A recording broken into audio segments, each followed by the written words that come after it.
we're excited about the win. We're 9-1. We're able to win a tough game today that we knew if we jumped on them early, that we thought we could get a good lead and then put a lot of young guys in. And that's just what our older guys and our veteran guys were able to do. And so pleased with the start we had with Shep's punt return and then getting the stops on defense and turnovers, and then Easton being able to run the football. Did kind of everything we wanted on script in that first quarter, and it's a credit to our guys for preparing, and a credit to the seniors for making sure that we didn't come off an emotional win like Youngstown and then not be ready to play. And our guys were really ready to play, and I thought we jumped on them early. And second half obviously lasted an awful long time, but we'll take it. It's 41-17, and we're moving on to attempt to play for a sixth straight title. Chris, what's it like to coach in the fourth quarter and a game in hand? You haven't had that too often this year. No, we really haven't. It was one of those things where it was just kind of dragging on, but in the same respect, those reps we were getting, a lot of our backups will be valuable for us. Probably, some of them for an evaluation tool, and some of them to see if they can help us once we get into postseason. King and Trey held out for more precautionary or some long? Definitely precautionary. I thought both of them could have gone back in, and we decided to hold both those two kids out. What happened to Trey? He's had a neck a little bit, just kind of got a little stinger, and he would have been good to go, but we thought we needed to hold him out.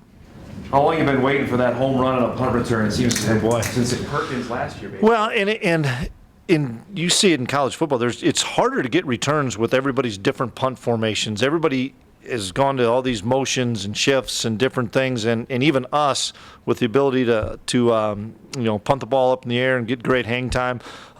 It was something we talked about that we needed to flip the field, and so glad that Shep was able to do it and had some great blocks in there. Did you finally give him the go-ahead to do that? I think you said earlier this year you just wanted a fair catch. Was the breaks off? Well, it just depended on, this kid we thought really outkicked his coverage, and he did it against Northern Iowa. There was a touchdown. Did it against Youngstown. There was a touchdown, and then he did it here. And our guys were able to rally around. And when you see on film that they've given up the big play, I think your punt return team kind of licks their chops thinking, hey, we have a chance against these guys, and I thought we'd have a great chance to get a return. Looked like you had a pretty pointed discussion with Ty Brooks there at the end of the game. It was kind of a wide margin. How tough is it to keep your edge up that late? Well, we just can't retaliate against things that shouldn't be going on the field, and that was my biggest point to all the guys. First half, second half, it doesn't matter.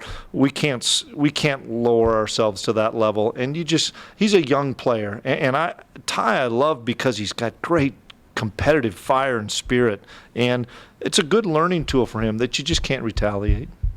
That Charleston Southern game seemed to you right now? Holy cow. All those games is non-conference. Did we beat Iowa this year? Yeah. It was not that non-conference seemed like it was a long time ago.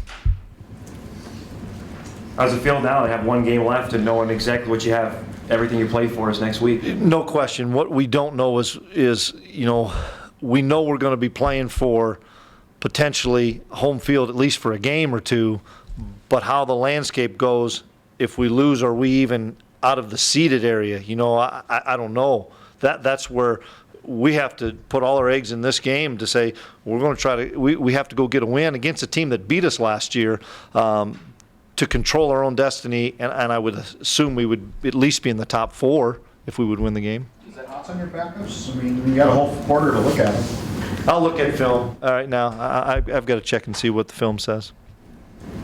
How do you feel the offensive line the last 3 weeks? I talked after the Northern Iowa game, what you ran for. Yeah.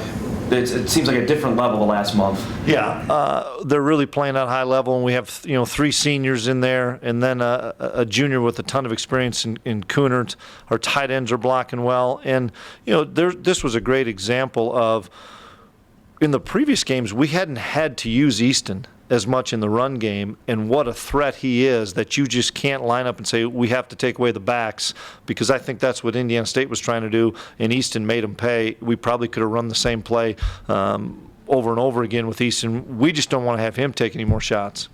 The low passing yardage numbers the last 2 games not worry you just because of game situation? Yeah. I thought Easton played really well, and I thought he threw the ball really well. I thought he threw a couple of dynamite balls that probably could have been caught. He had one ball that maybe he didn't throw the best on a quick one to Lance, but I thought Easton threw the ball exceptionally well and played with a lot of confidence and played really fast. I know we were only 9 of 16, but in the same respect, we're running for 240 yards. And once again, the time of possession was flipped a little bit, mainly because of the punt return that we didn't have the ball the whole first quarter, it seemed like.